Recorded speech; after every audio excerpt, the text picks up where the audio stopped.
안녕하세요. 반갑습니다.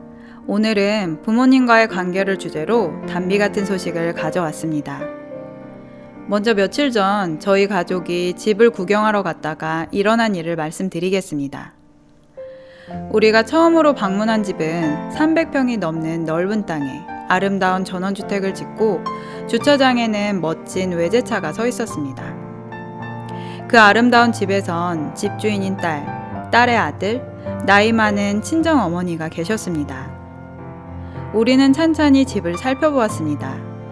이런 집에서 살면 얼마나 좋을까라는 생각을 하고 있던 찰나에 갑자기 2층에서 큰 소리가 들렸습니다.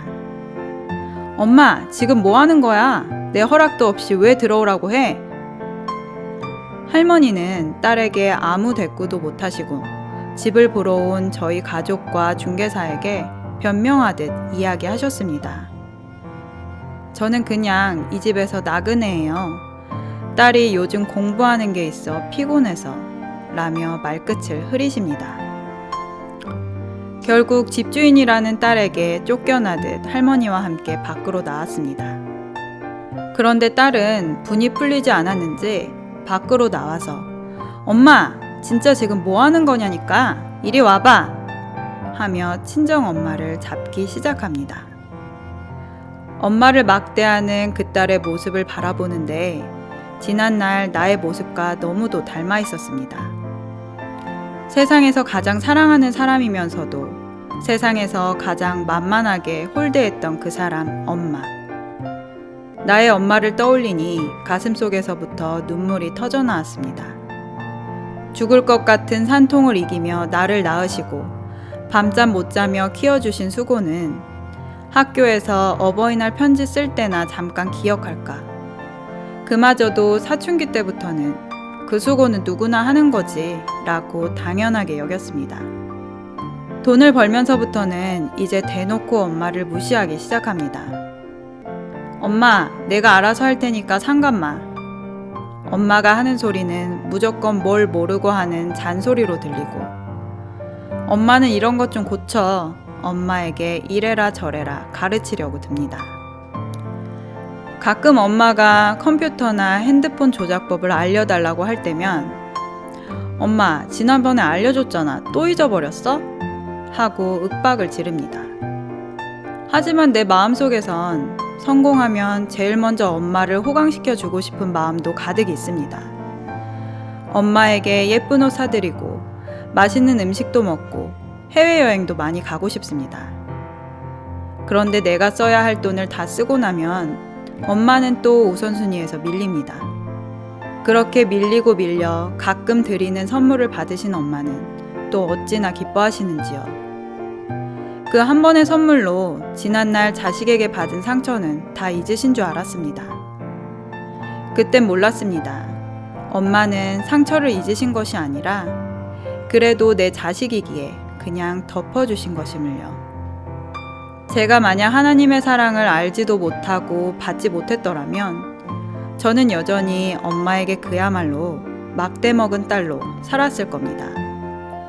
내가 세상에서 엄청난 부자가 되었든 한나라의 대통령이 되었든 얼마나 대단한 사람이 되었든 간에 부모를 막대하는 사람은 그저 막대먹은 사람일 뿐입니다. 그런데 저는 사람과 사람 치유센터에서 모든 사람의 부모인 하나님을 만나고 사람의 도리와 자식의 도리를 배우게 되었습니다.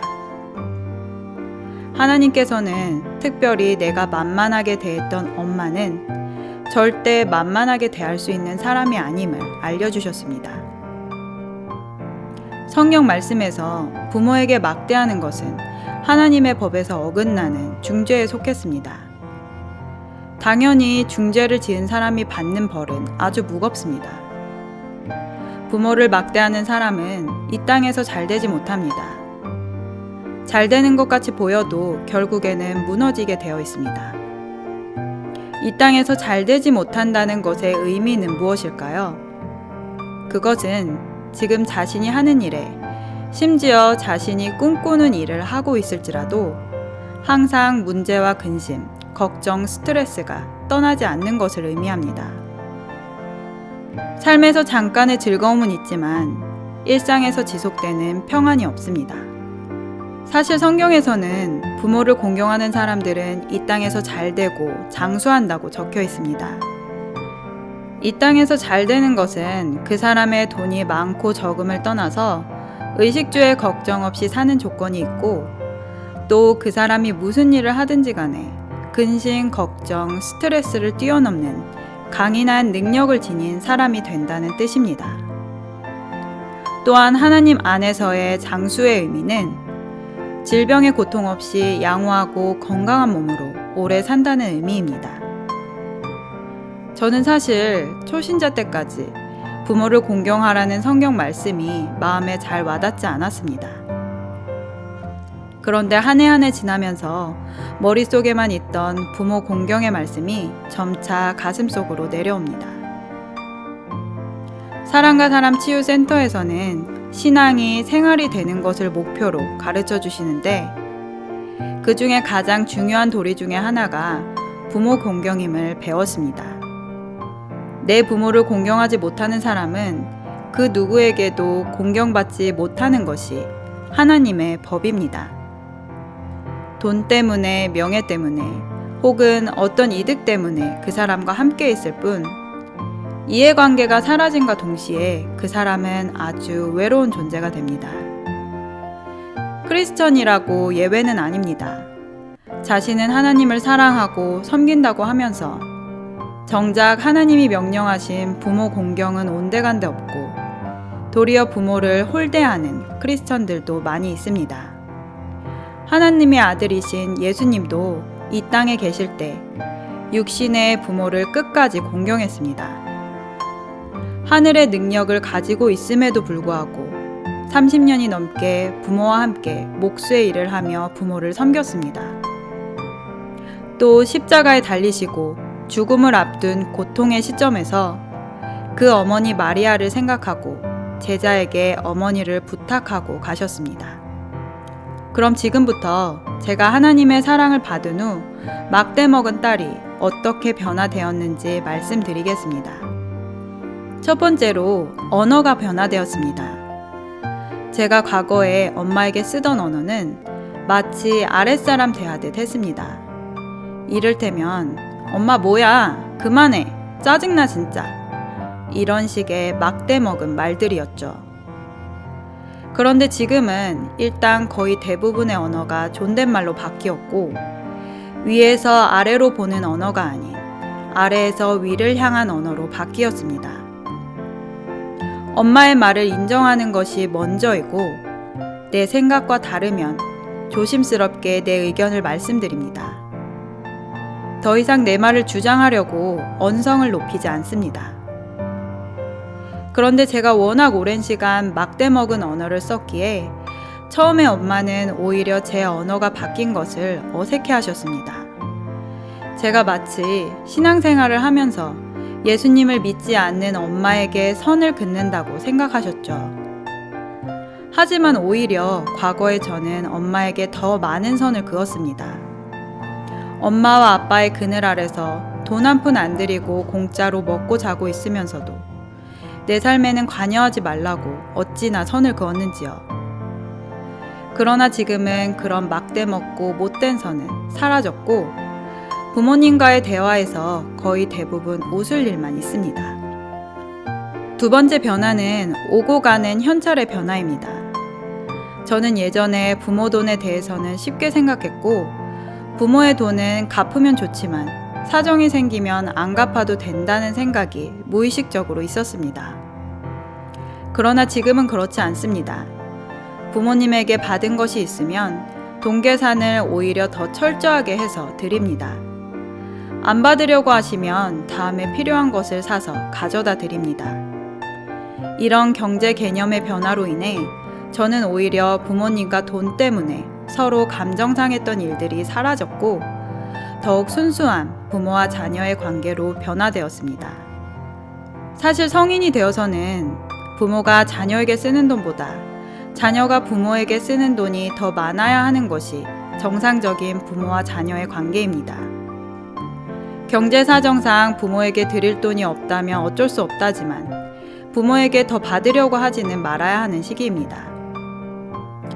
사실 자식들을 졸업시켜 놓고 50대가 넘은 부모님들은 나중에 자식이 모시고 살든 살지 않든 지금부터 열심히 노후 자금을 마련하셔야 하는 시기입니다. 노후 자금은 그분들에게는 노후를 평안하게 보내는데 가장 중요한 생명줄이기 때문입니다. 혹 부모님의 재산이 많아서 물려주신 돈이 있다면 나의 가족과 후손을 위해 관리하는 차원의 돈으로 사용하는 것이 좋습니다. 마지막 세 번째 변화는 부모님과 함께 살던 과거보다 오히려 마음이 가까워진 것입니다. 과거의 나와 부모님은 동상이몽, 함께 살아도 따로 사는 느낌이었습니다. 아빠의 삶, 엄마의 삶, 큰딸의 삶, 작은딸의 삶, 아들의 삶이 다 따로따로였습니다. 한 지붕 아래 있으면서도 우리 가족은 어떤 생각을 하며 사는지 전혀 모르고 살았습니다. 그러나 지금은 비록 떨어져 살고 있지만 한 번을 대화해도 진실한 대화, 따뜻한 대화를 나누니 떨어져 있어도 함께 있는 느낌입니다. 만약 제가 하나님의 사랑을 받지 못했다면 저는 결혼을 했다는 핑계로, 애 키운다는 핑계로 필요할 때나 부모를 찾을까? 부모님이 요즘 무슨 생각을 하시는지 그분들의 마음을 전혀 헤아리지 못했을 겁니다. 여러분, 제 이야기가 어떠셨나요? 조금은 마음이 불편하실 분들도 계실지 모르겠습니다. 하지만 서두에 나왔던 한 할머니와 딸의 일화처럼 효도는 부모님을 그저 멋진 집에서 살게 해주는 것이 아닙니다. 아무리 많은 돈으로 치장을 해드려도 그분들의 마음을 슬프고 외롭게 한다면 진정한 효도가 아닌 이 정도면 나는 효자라는 자기 합리화일 뿐이며 세상 사람들에게 보여주기 위한 효도일 뿐입니다. 또 지금은 돈이 없다고 언젠간 호강시켜 드리겠다는 계획만 갖고 있다면 그것 또한 핑계입니다.